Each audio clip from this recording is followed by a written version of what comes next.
आप लेकर चले मेरे पिता, आपकी बात पवित्र मर्जी यहाँ पूरी हो मेरे को, आपके हाथों में इस समय को सौंपते हैं, आप चला यीशु मसीह के नाम से, आमीन आमीन।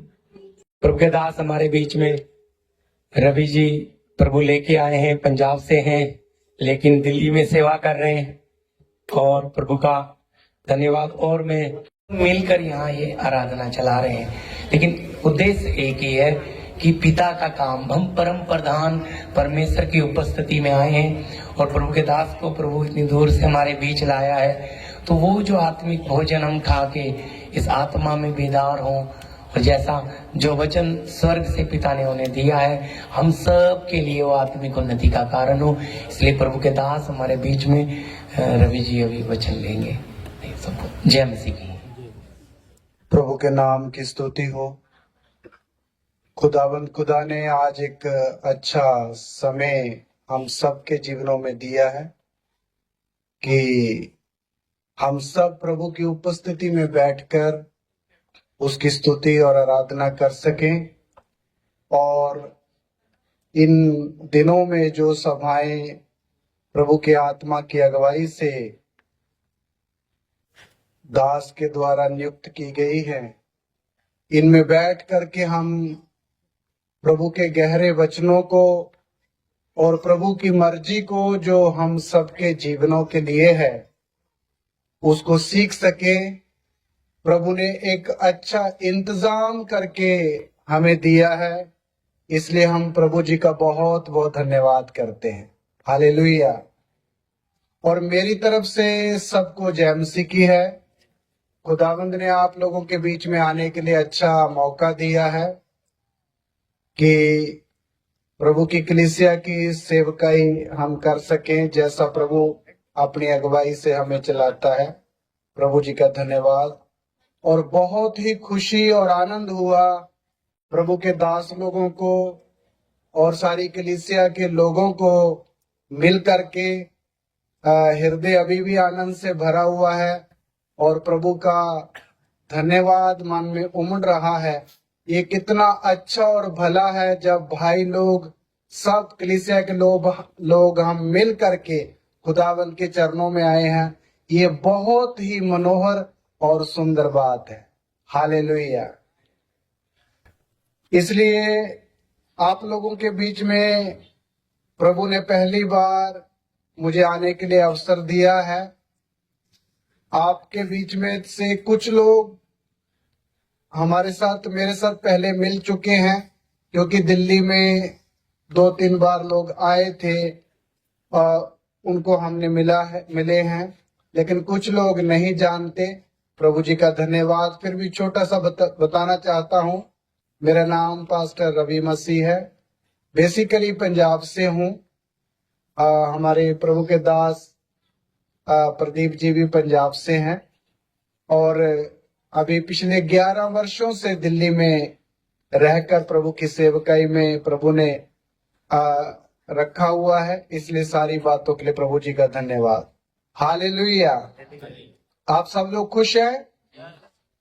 पीछे वाले, प्रभु जी का धन्यवाद। तो हमारे पीछे ये आपने ये पढ़ा होगा जो इन बोर्ड में लिखा हुआ है, कुछ वचन लिखकर रखे हुए हैं। तो इसमें लिखा हुआ है, यदि आपस में प्रेम रखोगे तो इसी से सब लोग जानेंगे कि तुम मेरे चेले हो। दूसरा लिखा हुआ है, चेला अपने गुरु से बड़ा नहीं, अगर कोई सिद्ध होगा तो गुरु के समान होगा। तो इधर भी चेले का जिक्र आया है। तीसरे में लिखा हुआ है, तब यीशु ने अपने चेलों से कहा, यदि कोई मेरे पीछे आए और अपने आपे का क्या करे, इनकार। तो इधर भी चेलों से कहा, चेला का शब्द है। चौथे वचन में लिखा हुआ है, तब यीशु ने उन यहूदियों से जिन्होंने उस पर विश्वास किया था कहा, यदि तुम मेरे वचन में खड़े रहो तो सचमुच मेरे चेले ठहरो। इसमें भी चेले का ही जिक्र आया है।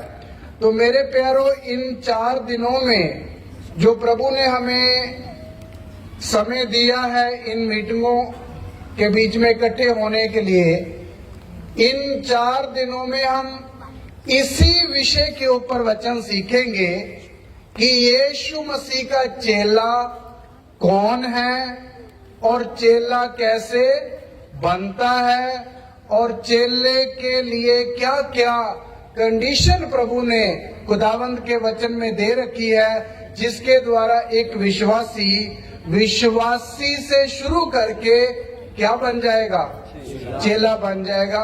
वही बात को हम जितने भी दिन प्रभु हमें दिए हैं 4 दिन, उन्हीं में हमारा जो मुख्य विषय या टॉपिक रहेगा वो क्या रहेगा, यीशु मसीह का चेला बनना।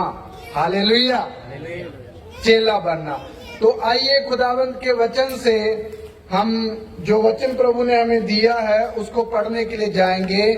मत्ती की अंजील उसका 28 अध्याय निकाल लेंगे सब लोग। मत्ती की अंजील उसका 28 अध्याय और उसका हमने 19 वचन पढ़ना है।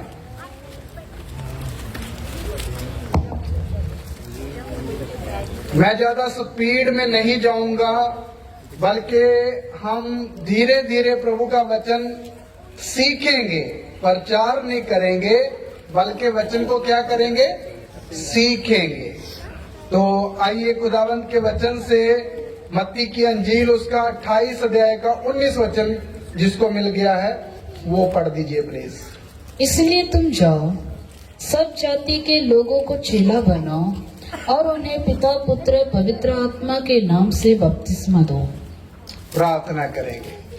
अनुग्रहकारी प्रेम से भरे हुए हमारे स्वर्गीय पिता, हम आपका शुक्र करते हैं आज के सच्चे वक्त के लिए और इन सभाओं के लिए जो आपने हमें दी है। खुदावन खुदा, जो वचन आपने इन सभाओं के लिए हमें दिया है उसके लिए भी आपका शुक्र करते हैं। पवित्र आत्मा, आप इस वचन के अध्यापक हैं, आप हमें अपना वचन सिखाइए। हम सब नम्रता सहित तेरे चरणों में बैठे हैं कि हम आपकी पवित्र वाणी को सुने और समझें। आप हम सबको अपनी वाणी समझाइए।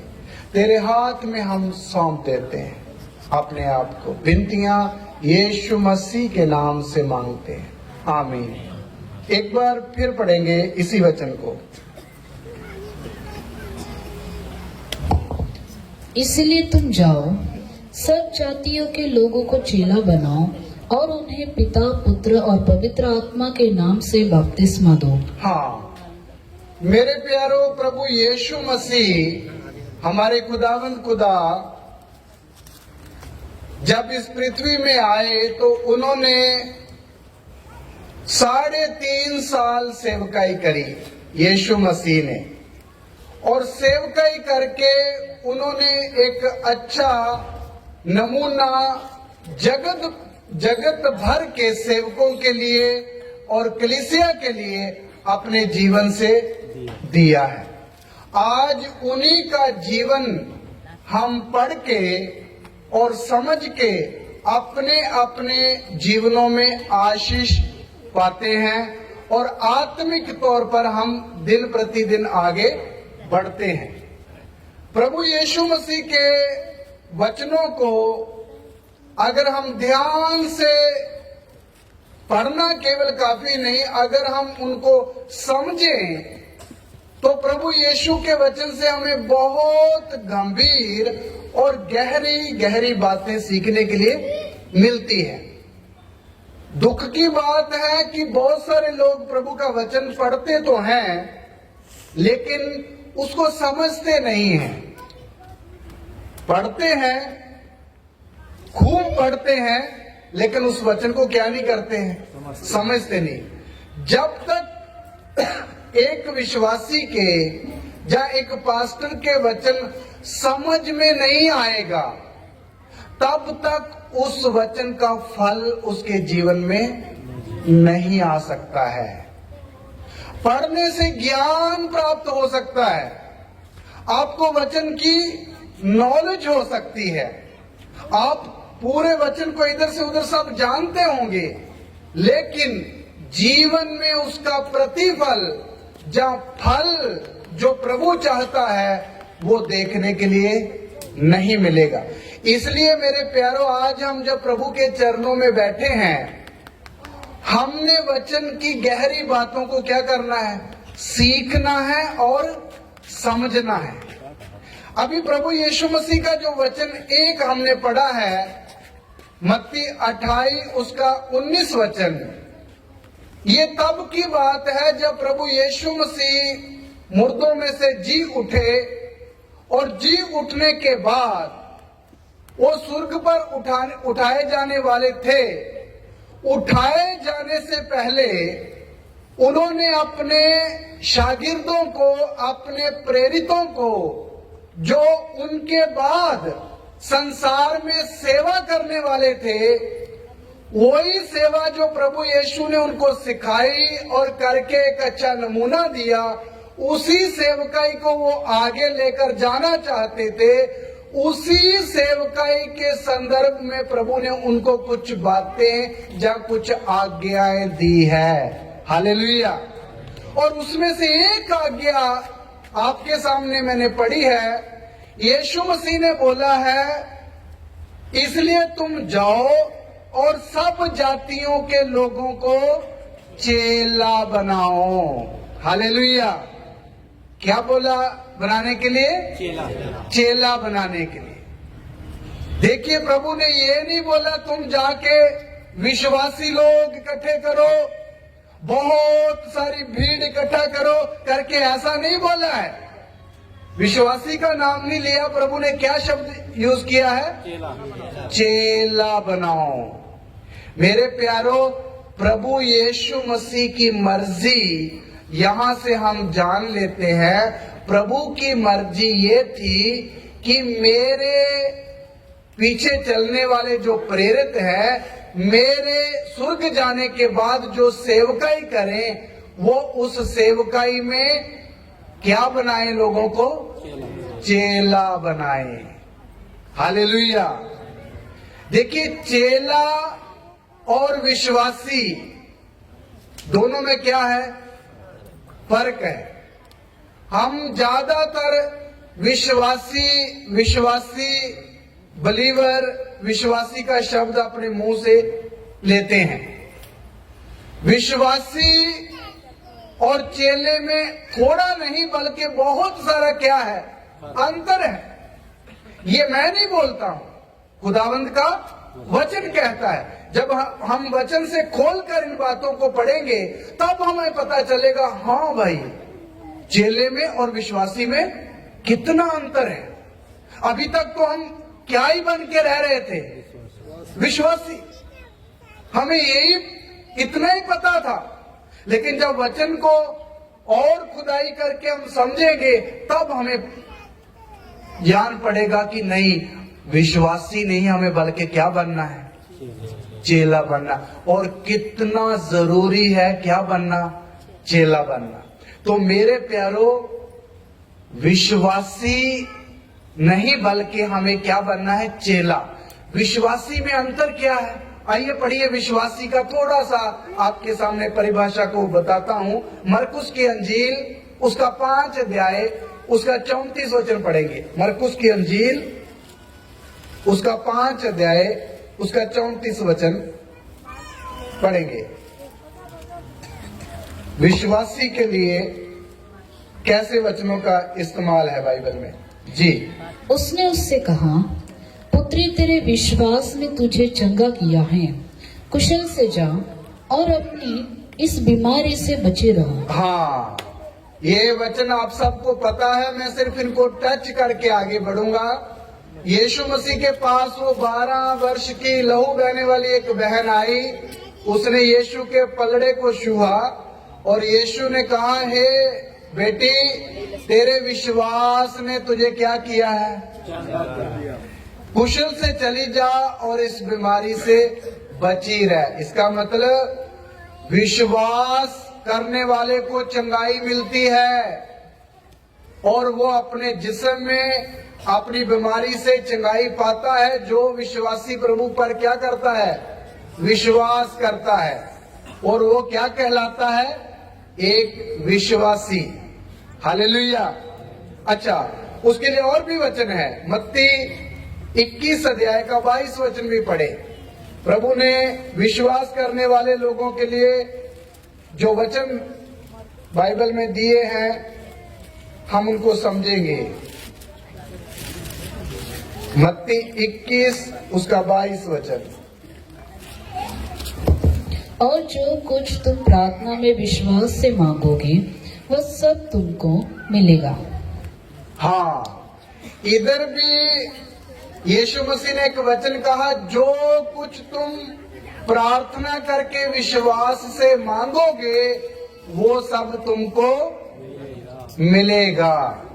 देखिए, आज इन्हीं वचनों को इस्तेमाल करके कितने प्रभु के दास लोग बड़ी बड़ी सभाएं चलाते हैं, तुम विश्वास करो तुमको तुम्हारे बीमारियों से क्या मिल जाएगी, शिफा मिल जाएगी। और हजारों हजारों की भीड़ आज शिफा पाती है, नहीं पाती है? बोलिए ना, पाती है। मैं पंजाब से हूं, आप जानते पंजाब में आज की डेट में पंजाब में बहुत सारा ये काम चल रहा है, विश्वासी बनाने का। लोगों को क्या बनाने का, उनके बीमारियों से शिफा देकर उनको विश्वासी बनाने का बहुत जोर से काम चल रहा है। मेरे डिस्ट्रिक्ट के बिल्कुल नजदीक, मेरे डिस्ट्रिक्ट में भी बहुत है। तो विश्वास से चंगाई पा सकते हैं। दूसरा नंबर है, विश्वास करो, प्रार्थना करके जो तुम विश्वास से मांगोगे वो सब तुमको मिलेगा। आज कितने पास्टर लोग भी यही वचन लेकर सिखाते हैं, विश्वास करके मांगो, स्कूटर मांगो मिलेगा, जॉब मांगो मिलेगी, बच्चा मांगो मिलेगा। एक बड़ा फेमस प्रचार है संसार भर में, और लोग करते हैं, उनको मिलता भी है। मिलता नहीं मिलता भाई, मिलता नहीं तो इतनी बड़ी भीड़ क्यों आएगी? मिलता है, लेकिन वो सब कहां तक है? विश्वासी बनने की दौड़ में है सब लोग। क्या बनने की? विश्वासी बनने की। तो विश्वासी के लिए ये वचन है। लूका की किताब भी पढ़े, लूका 17 अध्याय का 11 वचन।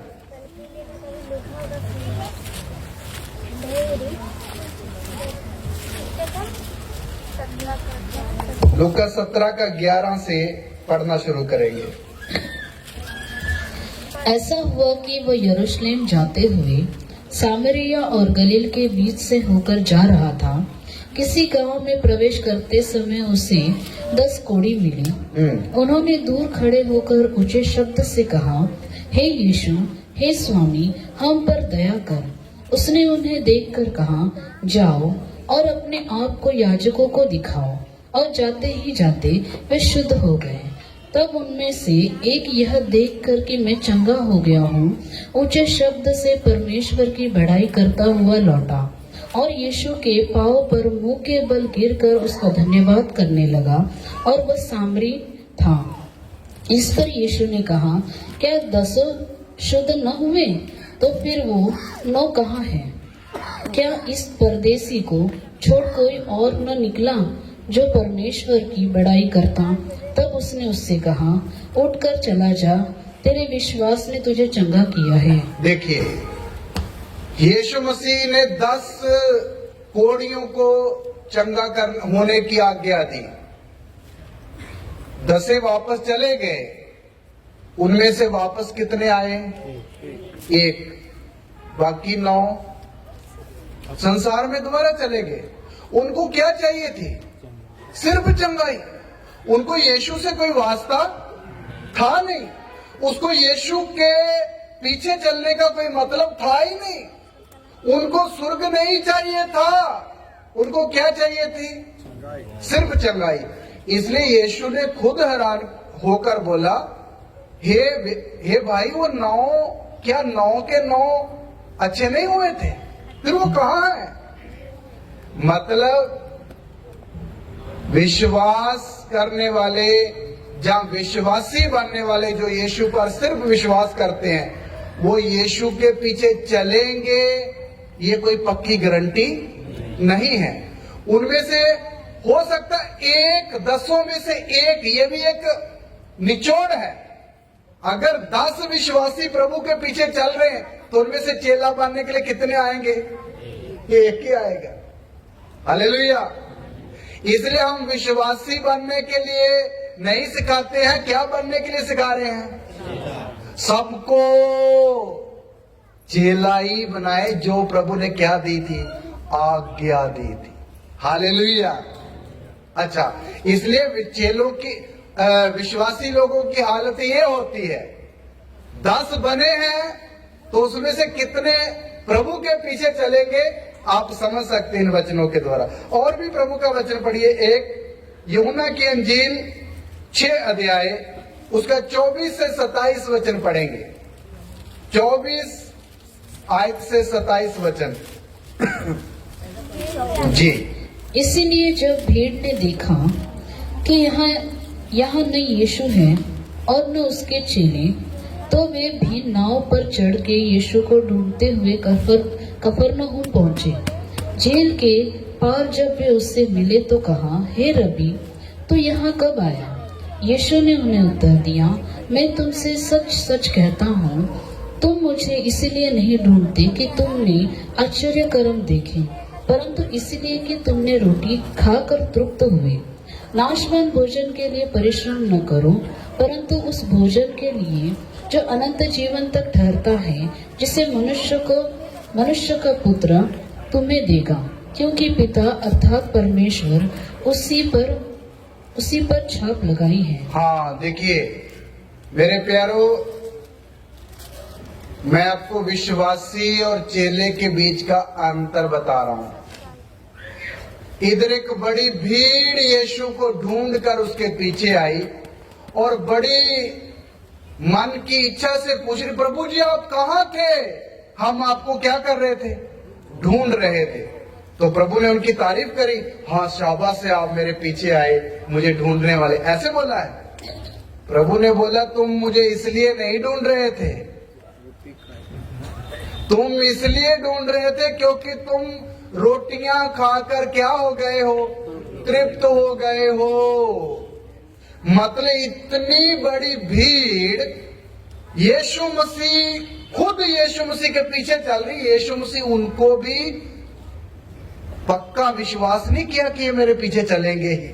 साफ बोल दिया, भाई तुम किस लिए मेरे पास आ रहे हो? रोटियों के लिए।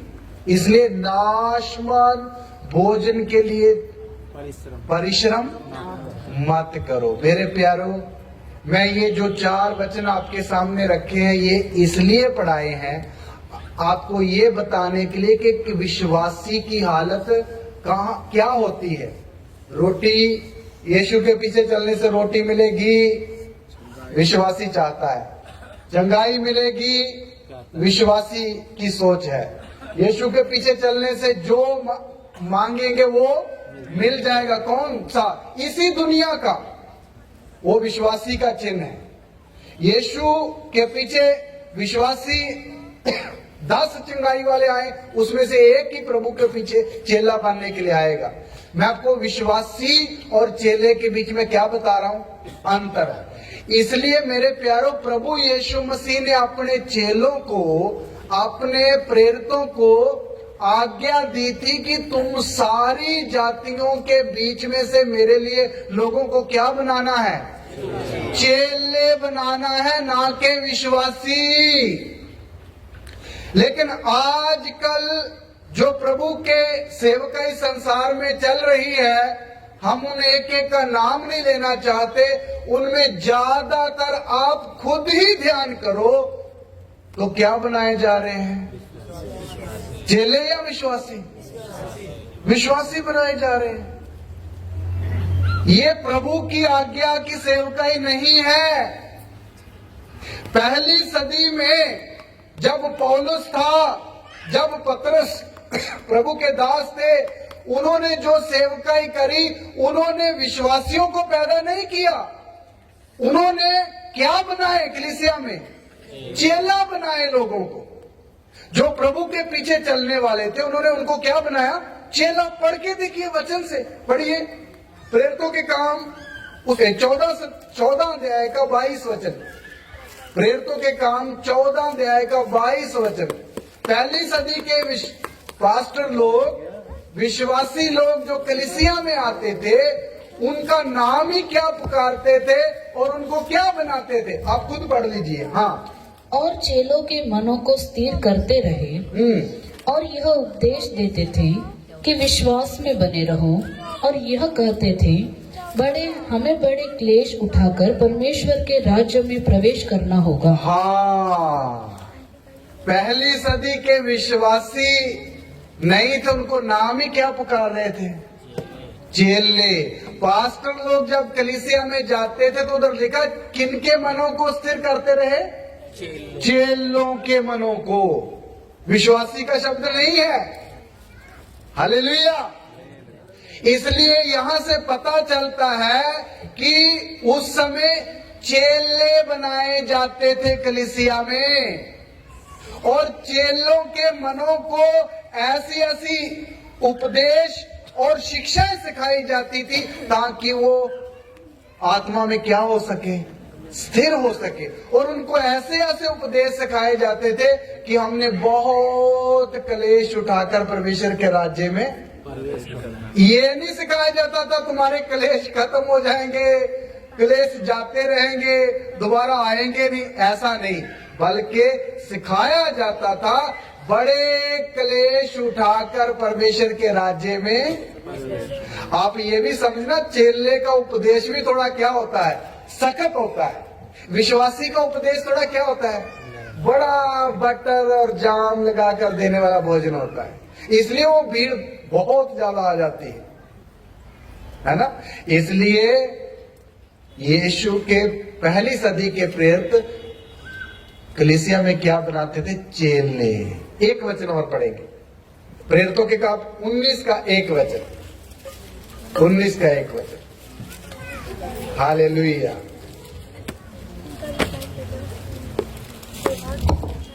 जब अपोलोस कुरिन्थुस में था तो पौलुस ऊपर के सारे प्रदेश से होकर इफिसुस में आया। वहां कुछ चेलों को देखकर हाँ, ये फिर पढ़िए, ये वचन फिर पढ़िए। जब अपोलोस कुरिन्थुस में आया तो पौलुस ऊपर के सारे प्रदेश से होकर इफिसुस में आया। वहां कुछ चेलों को देखकर, उधर कुछ चेलों को देखकर, देखो उधर भी विश्वासियों का नाम नहीं लिखा, किनको देखकर? चेलों को। मतलब मेरे प्यारों, कहने का ये है कि पहली सदी में जो पास्टर लोग, या प्रेरित लोग, या सुसमाचार प्रचारक लोग, या उपदेशक जो कलीसिया में सेवकाई करते थे, वो सब किसको तैयार करते थे? चेलों के। तो वही खुदावंद यीशु मसीह की मर्जी है। उस समय जो मर्जी थी, आज भी मर्जी वही है कि प्रभु यीशु मसीह की कलीसिया में विश्वासी नहीं बल्कि क्या बने? चेले बने। हालेलुया। चेले बने। इसलिए हम अभी चेला बनने के बारे में उनका उपदेश सीखने जा रहे हैं। ये मैं आपको चेले और विश्वासी की इंट्रोडक्शन बता रहा हूं, पहचान करवा रहा हूं। इसलिए एक आयत और पढ़े, इब्रानियों की पत्री उसका 6 अध्याय, उसका 1 और 2 वचन पढ़ना है। हालेलुया।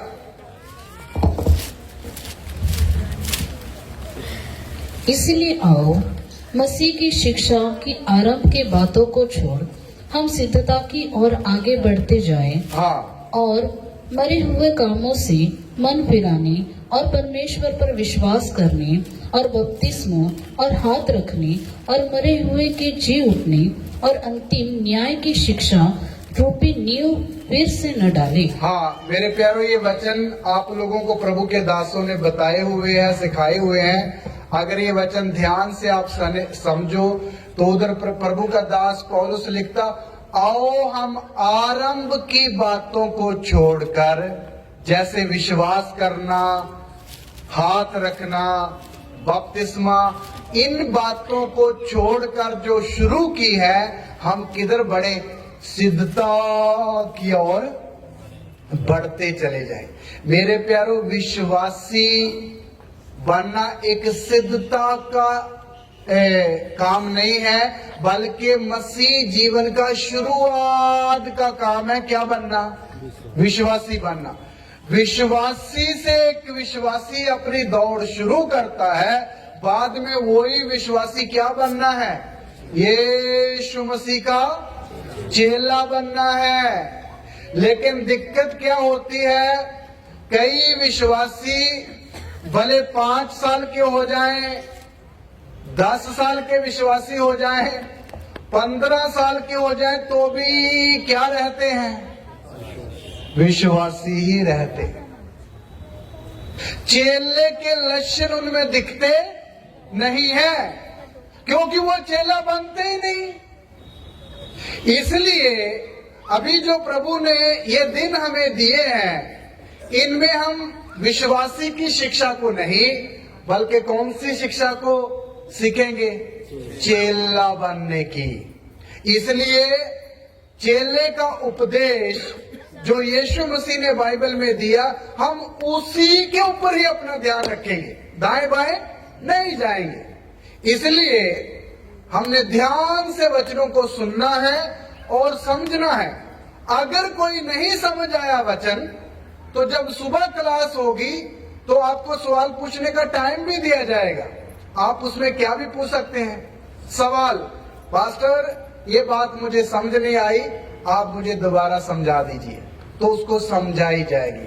तो आइए अभी हम चेले का उपदेश जो बाइबल के अंदर प्रभु जी ने लिखकर दिया हुआ है, वो क्या क्या है, उसको सीखने के लिए हम क्या करेंगे? शुरू करेंगे।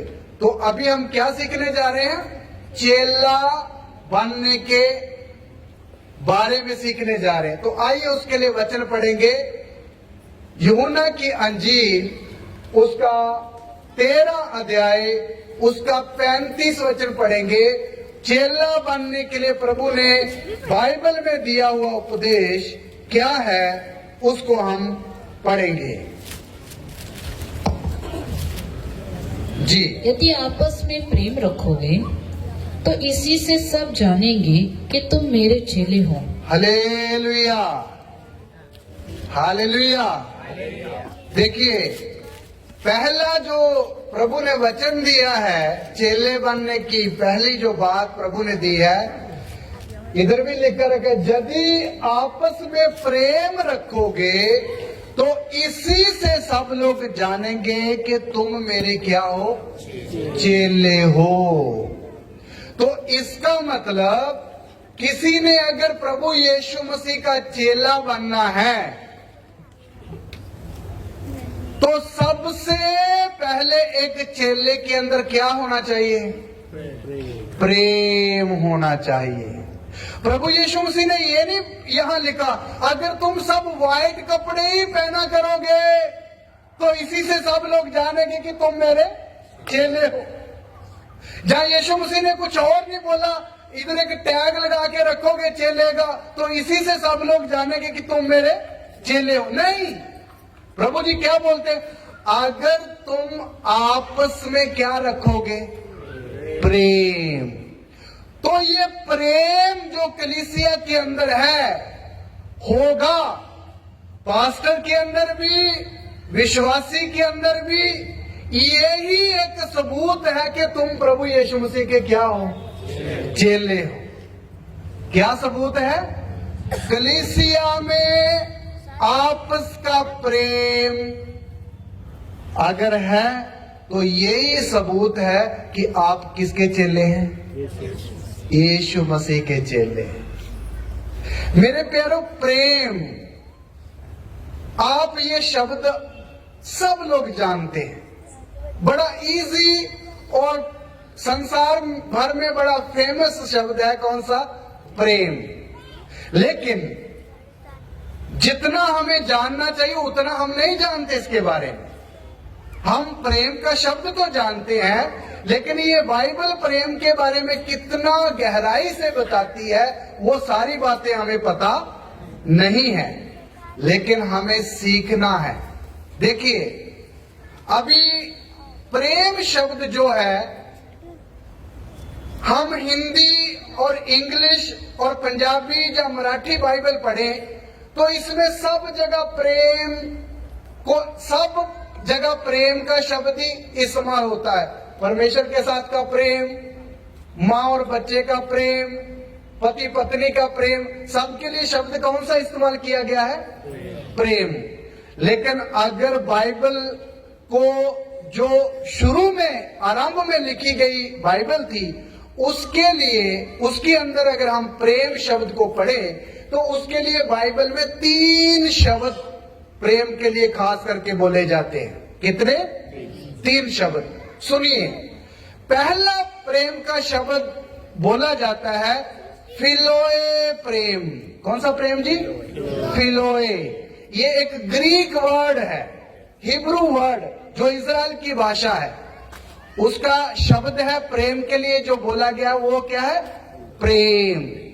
ये प्रेम ऐसा प्रेम है, भाईचारे का प्रेम। सुनिए, जैसे माँ और बेटे के बीच में प्रेम, बाप और बेटे के बीच में प्रेम, भाई और बहन के बीच में प्रेम, भाई और भाई के बीच में प्रेम, दोस्त और दोस्त के बीच में प्रेम। इस प्रेम को बाइबल जो ग्रीक वर्ड में उसको नाम दिया गया, कौन सा प्रेम है? फिलोए प्रेम। एक तो ये प्रेम है, समझ आया? ये है प्रेम। अच्छा, दूसरा एक शब्द है इरोस। ये भी ग्रीक वर्ड है। ये प्रेम फिलोए प्रेम से थोड़ा अलग है। ये कौन सा प्रेम है? जैसा लड़का लड़की का प्रेम, पति पत्नी का प्रेम, और जितनी भी हम हिंदी फिल्में कभी सुना होगा तो उनमें जो प्रेम का पिक्चर दिखती है वो सारा प्रेम कौन सा है? इरोस। कौन सा प्रेम है? साफ बोले तो सेक्सुअल प्रेम जिसको हम बोलते हैं, जिसका एंड यही होता है, वो कौन सा शब्द दिया गया उसको? उस प्रेम को इरोस। ये दूसरा प्रेम को दिया जाने वाला शब्द है इरोस। तीसरा प्रेम के लिए शब्द इस्तेमाल बाइबल बताती है आगापे। हालेलुया। कौन सा शब्द है? आगापे। प्रेम के लिए तीसरा शब्द दिया गया आगापे। ये प्रेम है परमेश्वर का प्रेम। हालेलुया। कौन सा प्रेम? परमेश्वर का प्रेम। ये प्रेम खुदाबंद खुदा परमेश्वर की तरफ से कलीसिया को, जहां संसार के साथ जो परमेश्वर ने प्यार किया, वो कौन सा प्यार था? आगापे प्यार था।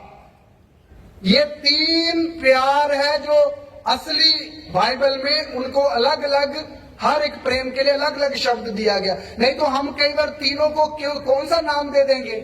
एक प्रेम प्रेम प्रेम। समझना कौन सा प्रेम। सुनिए अभी इनकी और गहराई।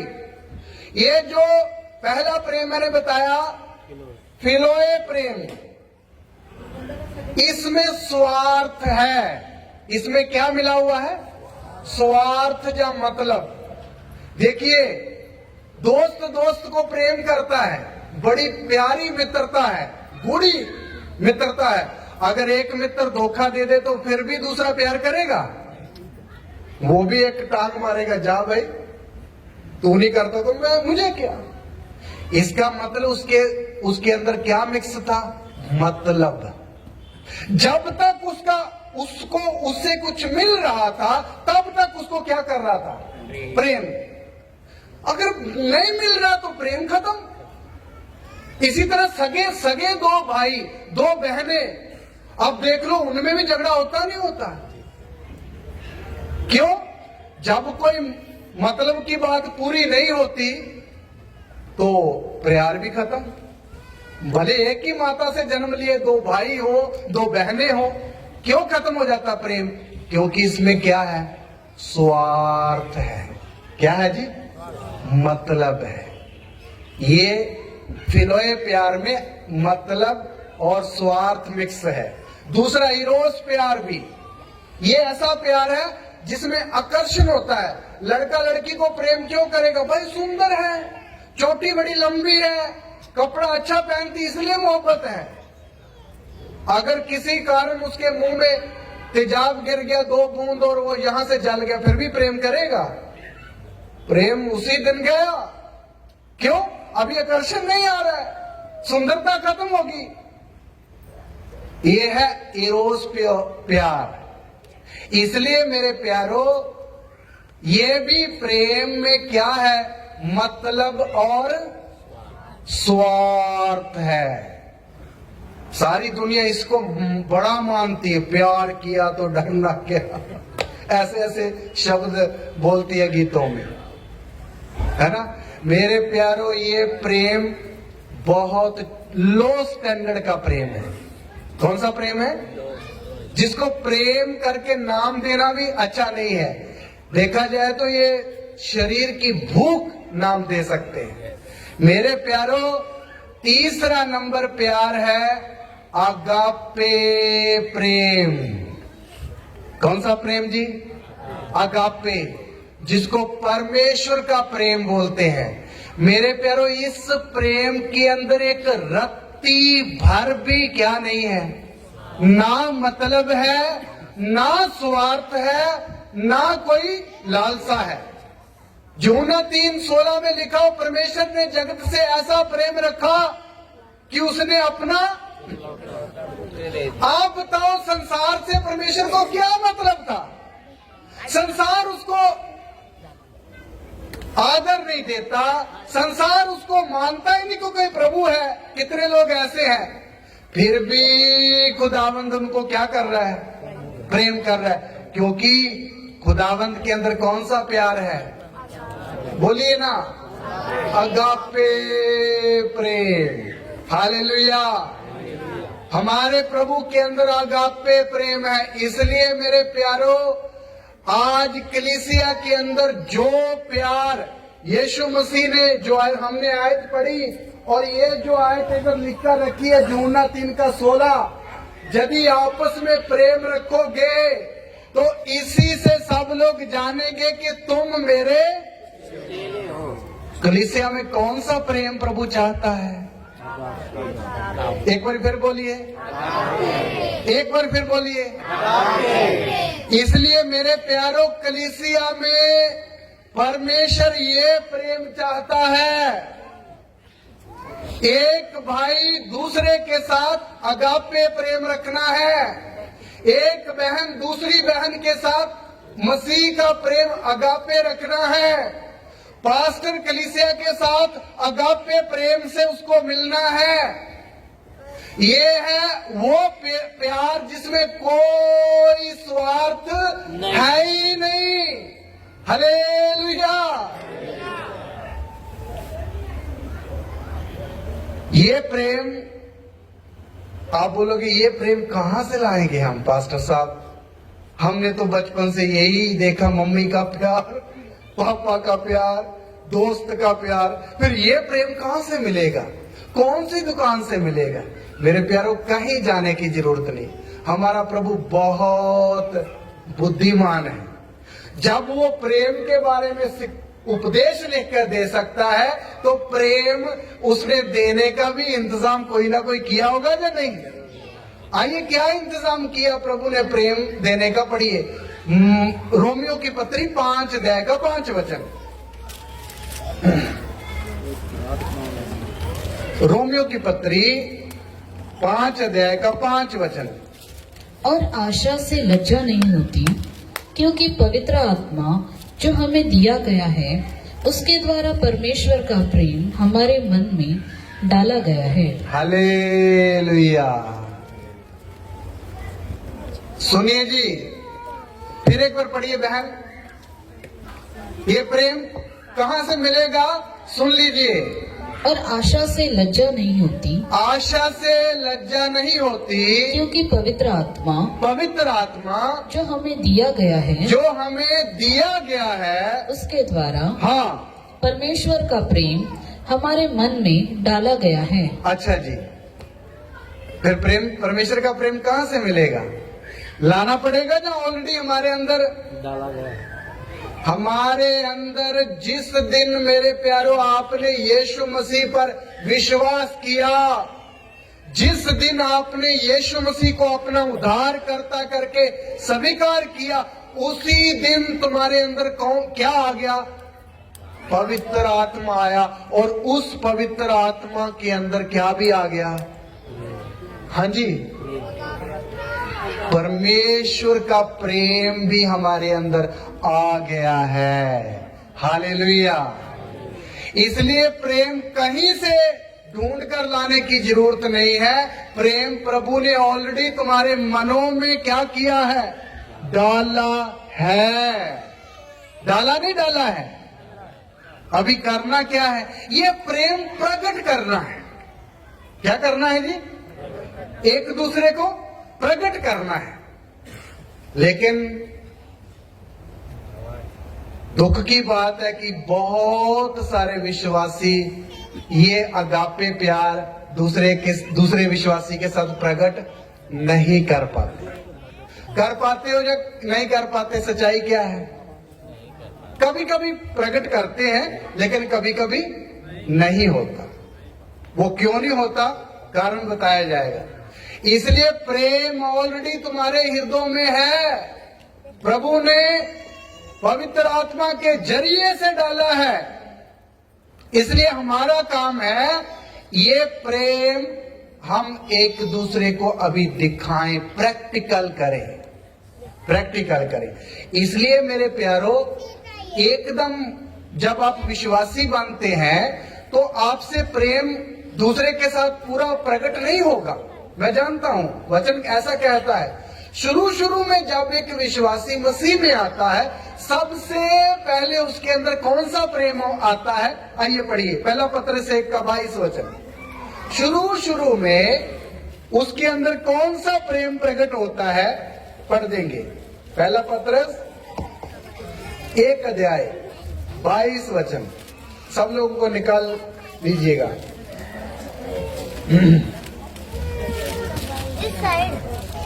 जी सिस्टर।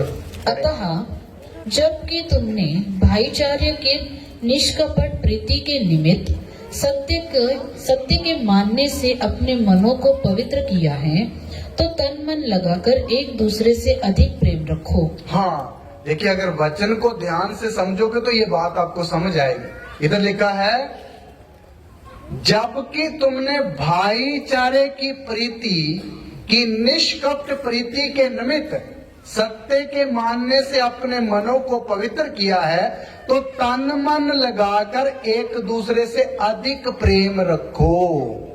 इसका मतलब ये है कि जब आप शुरू में विश्वासी बने तो आपके अंदर सबसे पहले कौन सा प्रेम उठा? भाईचारे का प्रेम। कौन सा प्रेम? वो वर्ड भी यहाँ लिखकर रखा हुआ है, भाईचारे की प्रेम उठा, यानी जिसको फिलोए प्रेम बोलते हैं। वो प्रेम तो हम प्रकट करना कोई मुश्किल नहीं है, लेकिन आगे जाके लिखता है, भाइयों तन मन लगाकर एक दूसरे से अधिक प्रेम रखो। मतलब इस प्रेम से तुमने शुरू किया है, लेकिन इससे शुरू करते बढ़ते बढ़ते कौन से प्रेम में आना है? अगापे प्रेम में आना है। ये है उसका मतलब। इसलिए मेरे अजीजों, आप सब आपस में प्रेम रखते हैं, लेकिन ज्यादातर प्रेम अभी कौन सा प्रकट होता है? भाईचारे का। लेकिन भाईचारे का प्रेम पीछे छोड़ के हम कौन से प्रेम में आना है? अगापे प्रेम में। ये थोड़ा सा कठिन है। ये थोड़ा प्रेम प्रकट करना क्या है? कठिन है। अभी देखिए, उदाहरण के तौर पर अभी सोने के लिए जाएंगे, भाई लोग हो या बहन लोग, वहां पिल्लो 2 है, बहनें 4 है, तो क्या करोगे? जब आप रूम में जाओगे तो जो पहला बंदा जाएगा उसको पता लग जाए पिल्लो 2 हैं, बहनें 4 आ रही हैं, तो जल्दी से एक पिल्लो अपना कब्जे में कर लो ताकि मुझे बाद में दिक्कत ना हो। होता नहीं होता है? ये कौन सा प्रेम है? सच बोलना भाई, हम आपस में बात कर रहे हैं। कौन सा प्रेम है? ये फिलोए प्रेम है। ये प्रेम क्या? ये तो स्वार्थ है पूरा। क्या है भाई? अपने बारे में सोच रहा है, मुझे मिल जाए दूसरा, मुझे नहीं पता क्या होगा। ये प्रेम कौन सा प्रेम है? ये प्रेम नहीं, स्वार्थ है। अगर वो जो पहले बहन रूम में गई, जब भाई गया, पिल्लो 2 है, जाने पीछे 4 है, वो बोलेगा देखो पिल्लो कम है, लोग ज्यादा है, तो ऐसा करता हूं मैं थोड़ी देर बाहर जाता हूं, दूसरा इस पिल्लो को लेने दो, मुझे नहीं मिलेगा तो भी कोई बात नहीं, मैं भले ईंट रख के इस पिल्लो बना के सो जाऊं, वही बहुत है। पिल्लो ना मिले तो भी कोई बात नहीं, मेरे भाई को पिल्लो मिलना चाहिए। तकिया पिल्लो मीन्स तकिया, तकिया, तकिया। समझ आ रहा भैया? अगर किसी को अगापे प्यार अंदर काम कर रहा तो वो क्या बोलेगा? नहीं भाई उसको मिलने दो, क्योंकि स्वार्थ है नहीं। अब स्वार्थ मेरा हमेशा अपने बारे में सोचता, मेरा पूरा हो जाए, दूसरे का नहीं। लेकिन अगापे प्रेम के अंदर स्वार्थ नहीं है, वो अपने बारे नहीं सोचता, वो क्या सोचता? भाई दूसरे का पूरा होने, मुझे मिले तो भला, ना मिले तो भी भला। अभी खाना खाने के लिए जाने वाले, थोड़ी देर के बाद हम, कई बार भूख लगी, जल्दी इतना देर बैठे, जल्दी जल्दी जाके कुछ लोग कौन सी प्लेट पकड़े, मुझे मेरा नंबर पहले लग जाए, मुझे पहले मिल जाए। ये भी कहो क्या है? कौन सा प्रेम है भाई? प्रेम तो नाम नहीं बोल सकते, ये क्या है? सीधा सीधा स्वार्थ है। अगर दूसरा है, बहन तू पहले आ जा, मैं आपके पीछे आ, भाई तू पहले आ जा, मैं आपके पीछे खड़ा होता हूं। अगर ऐसा करते हैं तो आप प्रकट करते हैं कि आपके अंदर कौन सा प्रेम है? अगापे प्रेम। ये कठिन है ना थोड़ा प्रेम प्रकट करना? हाँ बोल दो, ये थोड़ा मुश्किल है। बोलो पास्टर जी कौन सा विषय ले लिया आपने? भाई मैंने आपको, मैं प्रभु से पूछ रहा था दिल्ली में, प्रभु उनको क्या सिखाऊं? प्रभु ने बोला चेला बनाने का विषय सिखाओ। प्रभु की आवाज सुनकर लिख कर लेकर आ गया, मेरा इसमें कुछ नहीं है, प्रभु ने जो बोला वही बांट रहा हूं। तो इसलिए मेरे प्यारो, एक चेले के अंदर कौन सा प्रेम प्रकट करना है? अगापे। अभी तक कौन सा कर रहे थे? फिलोए, है ना? मतलब का प्यार। इसलिए मतलब छोड़ना है। अगापे प्रेम के अंदर मतलब नहीं होता है। मेरे प्यारो, कलीसिया के अंदर क्या होना चाहिए? प्रेम। क्या होना चाहिए? प्रेम। आपको मालूम, ये जो बाइबल हमारे हाथ में है, ये ऐसी ऐसी बातें बताती है जो हैरान कर देने वाली है। क्या बात बताती है जिससे हैरान हो जाते हैं हम? पढ़िए, पहला कुरिन्थी 13 अध्याय, पहला कुरिन्थी 13 अध्याय, उसका 1 से 3 तक पढ़ेंगे। यदि मैं मनुष्यों और स्वर्गदूतों की बोलियां बोलूं, सब लोग ध्यान से सुनना है वचन जो पढ़ा जा रहा है। हाँ जी। और प्रेम न रखूं, तो मैं ठनठनाता हुआ पीतल और झंझनाती हुई झांझ हूँ। सुनिए जी, प्रभु का दास बोलता है, यदि मैं स्वर्गदूतों की बोलियां बोलूं और सब कुछ ज्ञान रखूं, अगर मेरे अंदर प्यार नहीं तो मैं क्या हूं? ठनठनाता हुआ पीतल और झंझनाती हुई झांझ हूं। इसका मतलब प्रेम नहीं है तो सब कुछ व्यर्थ है। इसका मतलब यही हुआ। दूसरी आयत पढ़िए।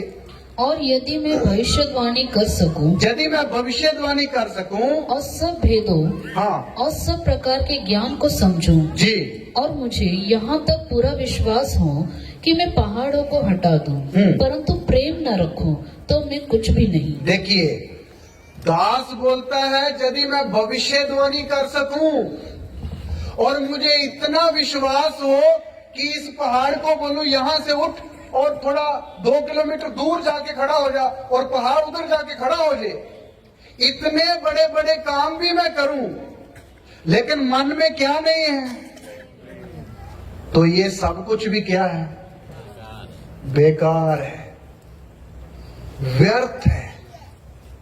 तीसरी आयत में पढ़िए। यदि मैं अपनी संपूर्ण संपत्ति कंगालों को खिला दूं या अपनी देह जलाने के लिए दे दूं और प्रेम न रखूं तो मुझ में कुछ भी लाभ नहीं। सुनिए, दास बोलता अगर मैं अपनी सारी संपत्ति जो मेरे नाम है सारी बेच के कंगालों को दे दूं खिलाने के लिए, और अपनी देह भी प्रभु के लिए जलने के लिए दे दूं, तपस्या करने के लिए दे दूं, तो आप सोचिए ऐसा व्यक्ति कौन कर सकता हो जो बहुत बड़ा भक्त हो, वही करेगा ना इतनी बड़ी कुर्बानी। लेकिन लास्ट में लिखता है ये करने के बाद भी अगर मेरे अंदर मोहब्बत नहीं, प्रेम नहीं, तो ये सब कुछ क्या है।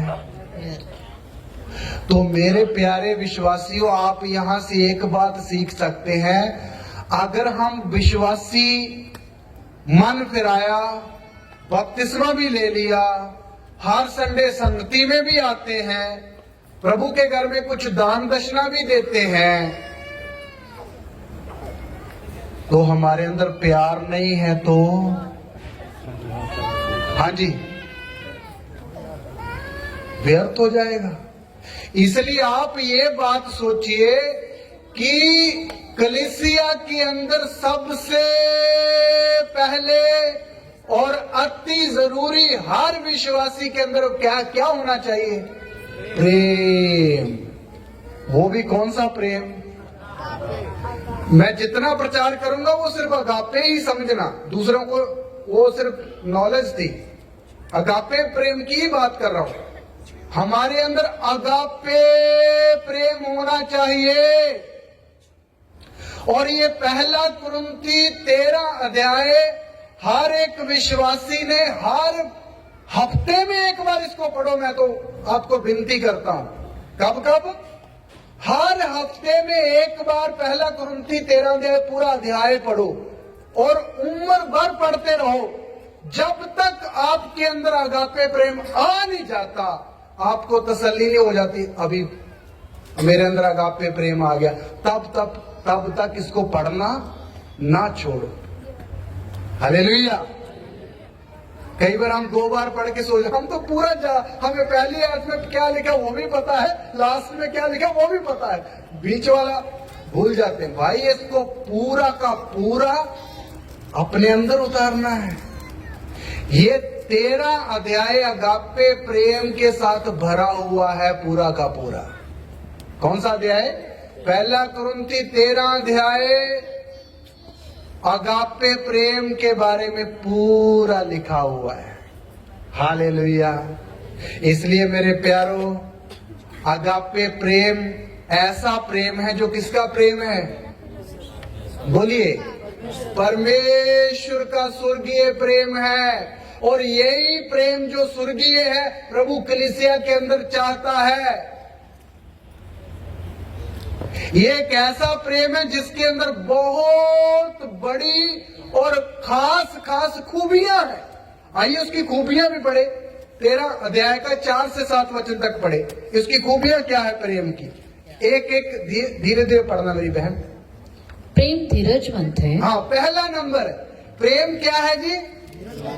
धीरजवंत। जिसके अंदर अगापे प्रेम होगा उसके अंदर चिन्ह भी क्या होगा? धीरज होगा। क्या होगा? धीरज होगा। हाँ, और कृपालु है। ये प्रेम, अगापे प्रेम क्या है? कृपा से भरा हुआ है। हालेलुया। अगर किसी ने रूम में पानी गिरा दिया, आपने बड़ी सफाई करे, तो एकदम झाड़ू पकड़ के उसको 5-7 नहीं मगाड़ना, कृपा करनी, कोई बात नहीं बेटा मैं फिर साफ कर दूं, यह है कृपा।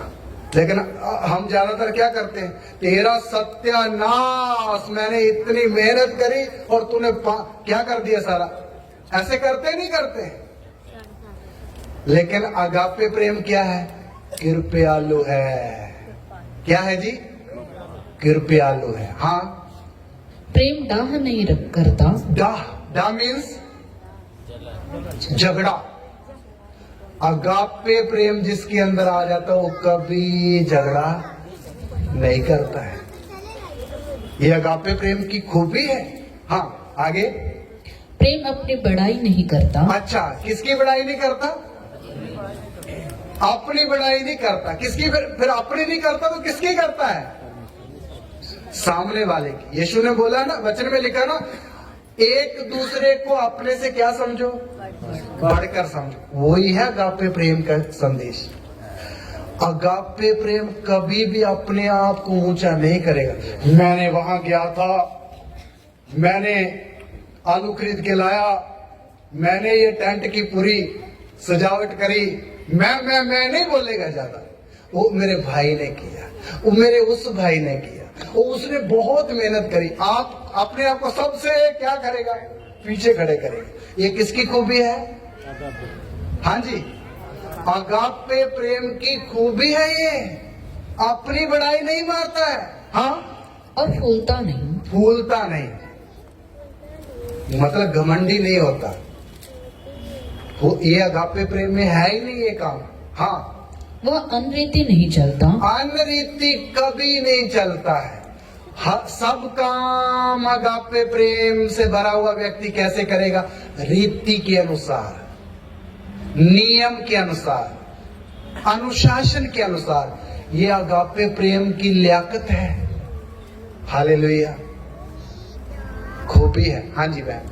वो अपनी भलाई नहीं चाहता। अपनी भलाई नहीं चाहता। वो जैसे मैं तकिए की बात बताई, जैसे मैंने प्लेट की बात बताई, वो कभी भी अपनी भलाई, भाई तुम ले लो, पानी थोड़ा है, दूसरा पानी पीने वाला 15 मिनट बाद आएगा, भाई तू पी लेना, मैं पीता हूँ बाद, उसको पिलाएगा। ये अगापे प्रेम। नहीं तो इधर को मुंह करके सारा पीकर, भाई गिलास तो खत्म है, पानी तो है नहीं, ऐसा नहीं बोले। आगे अगापे प्रेम का व्यक्ति दूसरे की भलाई चाहेगा। जी हाँ, झुंझलाता नहीं। झुंझलाता नहीं, इसका क्या मतलब है, चलो गुस्सा नहीं करता, एकदम क्रोध में नहीं आता। कई लोग एकदम जल जाते ना, जैसा वैसा झुंझलाता नहीं है ना। हाँ, बुरा नहीं मानता। बुरा नहीं मानता। कुकर्म से आनंदित नहीं होता। कुकर्म से आनंदित नहीं होता। कभी भी मसीह का अगापे प्रेम अगर आपके अंदर है, तो आपके सामने कोई बुरा काम कर रहा है तो आप लोग हाँ नहीं, करता रहो, मैं भी तेरे साथ हूं।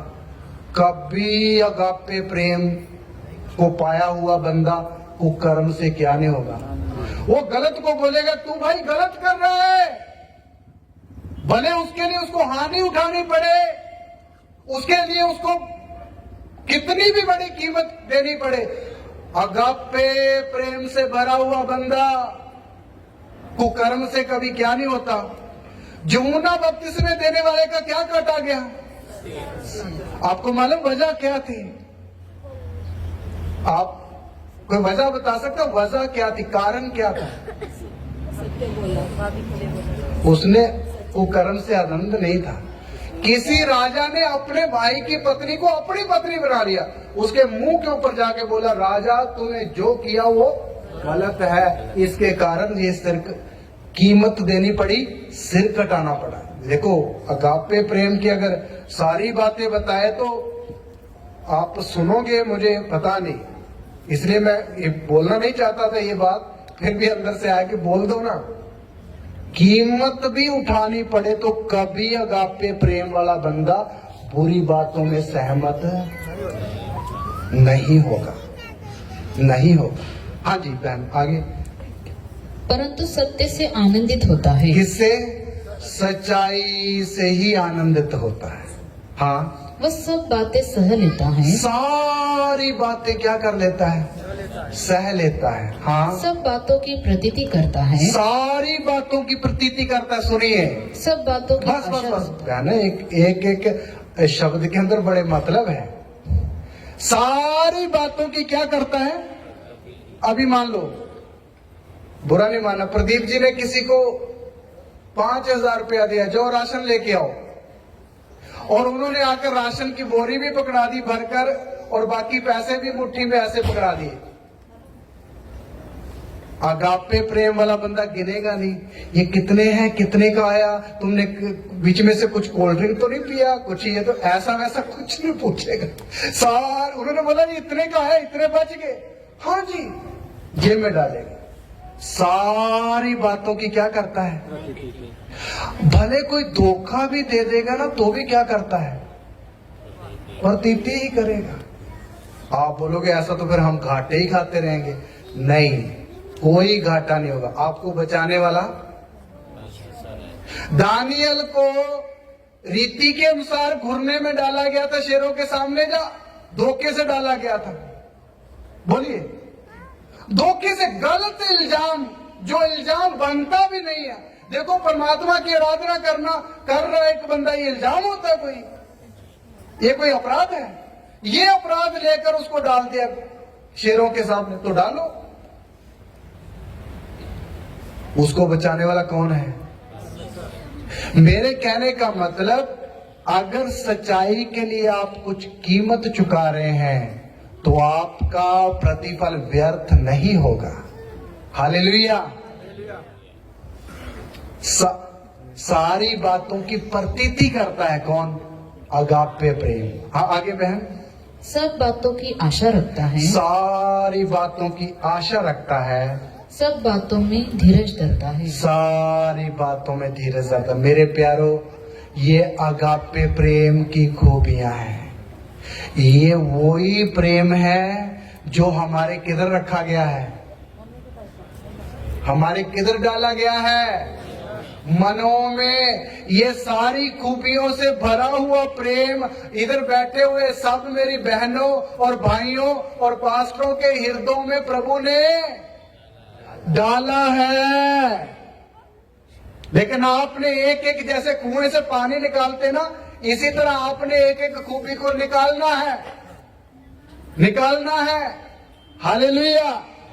इसलिए मेरे प्यारो, कलीसिया के अंदर परमेश्वर प्रेम चाहता है। वो भी कौन सा प्रेम? अगापे प्रेम। इसलिए प्रभु चाहता है हमारे अंदर कौन सा प्रेम रहे? अगापे प्रेम रहे। ये प्रेम प्रभु की मर्जी है। आइए हम अभी यहाँ क्लोज कर रहे हैं, थोड़ी देर 15 मिनट के लिए ब्रेक है। आप पानी वानी पीकर आ जाइए, चाय है वो पी के आ जाइए। प्रेम का अभी चैप्टर क्लोज नहीं हुआ, बहुत सारा है, अभी और भी सीखना है, दोबारा आकर सीखेंगे। प्रभु आपको आशीष दे। धन्यवाद।